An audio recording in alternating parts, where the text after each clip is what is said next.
Welcome back, Jane. Thank you.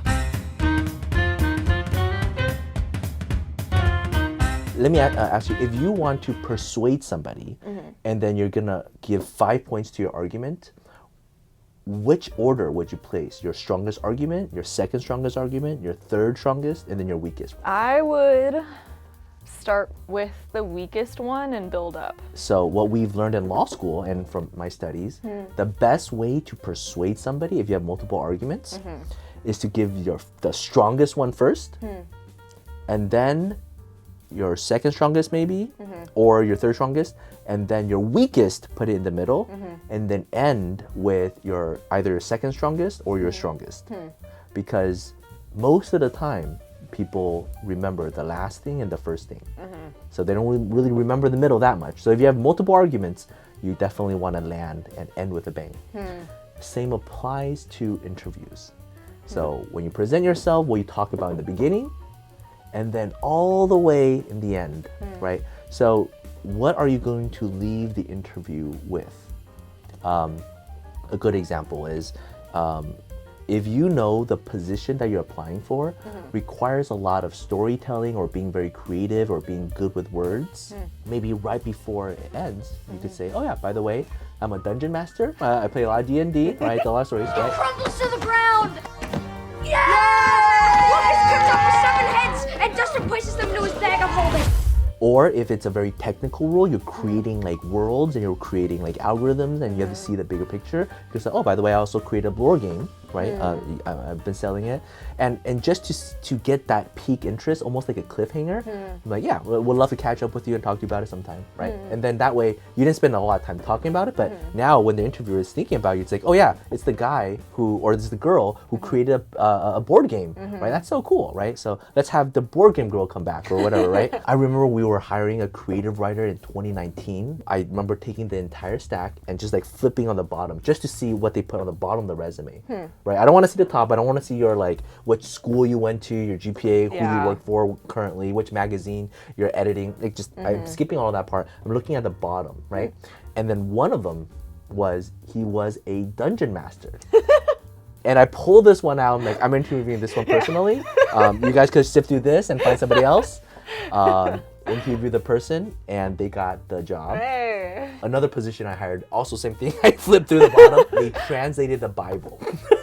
So I was like, okay, you've got to be really good at your language if you were hired to translate the Bible. I mean, there's only so many languages in the world, right? Yeah. You've got to be super fluent. So Wow. we hired another person. The last thing you want to leave impression, that's the most powerful. Let's talk about how to be better at math and English. There's so many like after school programs just focus on that. I'm sure your entire life. Did you ever felt pressure from your parents to be better at math? I think the pressure came much more from my peers and from teachers, not as much from like parents. My experience is completely opposite. Really? And so much of Asia is complete opposite, right? They're forced to study Yes. at a very young age. You're not only forced to study Chinese, you're forced to study English. It's mandatory. Classes are from like 7 a.m. to like 6 p.m. And then there's insane. after school program from like 8 to 10 p.m. And then you go home and you sleep and you repeat and you do that your entire life. And there's so many like test prep courses and there's so many agencies that just focus on those two. Yeah. And so growing up, I've always looked at this industry and been like, there's gotta be a better way. Like it's so much pressure to get kids to learn. Yeah. And yet a lot of the times I just see parents throwing money into the water. There's these agencies, it's after school program, there's math and English flying around, but the kids are not actually learning anything. I think if the parents were involved and playing with the kids, it would be so much better. I learned so much more by playing Magic than I did in my English class. Yeah, because in English class, it's like, here's your homework. It feels like it's a redundant work. And like, especially SAT words, right? Thousands and thousands of words that you have to memorize. And like, it's just definition, noun, adjective, how to use it. It's so boring. Yeah. But magic cards, there's hundreds of thousands of them, and all of them have spells and ability and a quote, and you can use it in a certain way. Yes. So I was like, wow, if they just converted Magic the Gathering to SAT, or they included SAT words and taught that, like most of Asia would just suddenly get, you know, a perfect score. True. And math.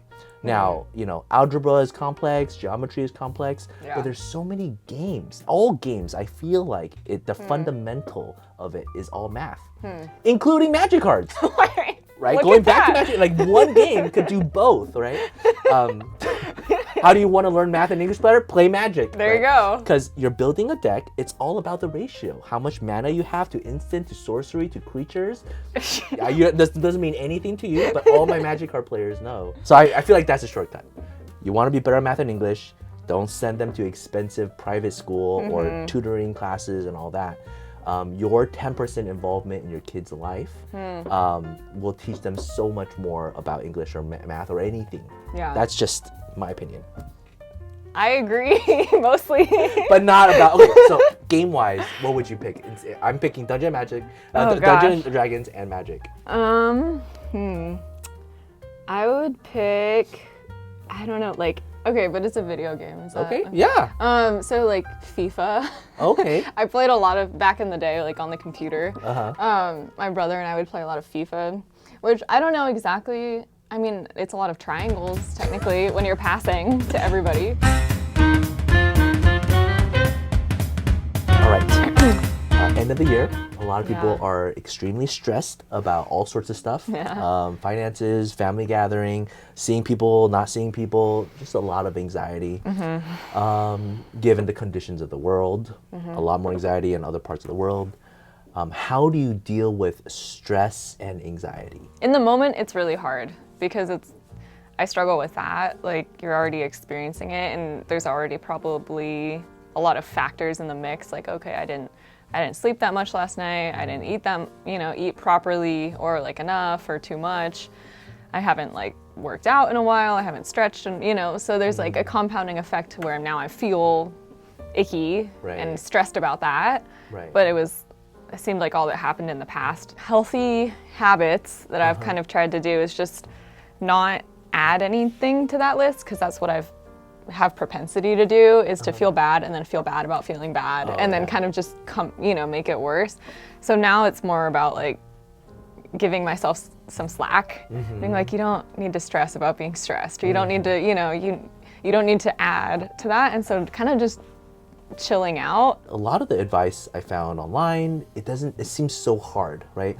There's meditation apps, there's, having a good rhythm in your life, so exercise and all that, but it only helps so much for me, right?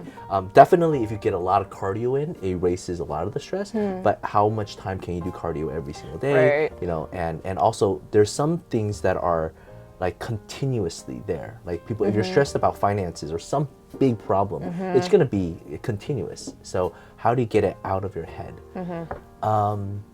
What I found tremendously helpful was actually sitting down and journaling about it. Stream of conscious to start, but also just to pose it as a question. Like, why am I stressed about this? And then just start dealing with it on paper. You write down your problem, and then when you see it there, it becomes like an essay that you're trying to tackle. If you're not a natural writer, then maybe you talk about it, right? Then you want to just talk about it with people. So maybe therapy would be a good place to solve that. But for me, I see the problem on paper, then I'm gonna immediately challenge it and attack it, challenge the assumptions, find the solutions, right? I'm giving myself kind of therapy by addressing the problem. And then within 1 or 2 pages, oftentimes the problem is solved. It helps me when I don't solve the problem even, like even just the process of writing it, the thoughts are scarier in my own head. And then once I like acknowledge it and look at it, and like you said, it kind of lives outside of your head, then it's like, oh, like, I guess that's how I feel, and like we can work on that or whatever. But yeah, it doesn't like bother me anymore. There's so few people journal these days, right? So few people spend the time to sit down, think, and write, whether through voice memos or through text, through an app or through physical. I just like seeing a journal fill up and seeing my thoughts, right? And being able to leave a lot of space so you can deal with it later on, right? So at the end of the year, I reread the journal entries from the beginning of the year, and there's a lot of space for me to interact with it. That was a problem. That was a solution. And now I have additional feedback. All right, the last thing we want to talk about is we're going back to finances. I know the entire season 2 was all about finances, but in season 3, we'll save the last thing for finances. Okay.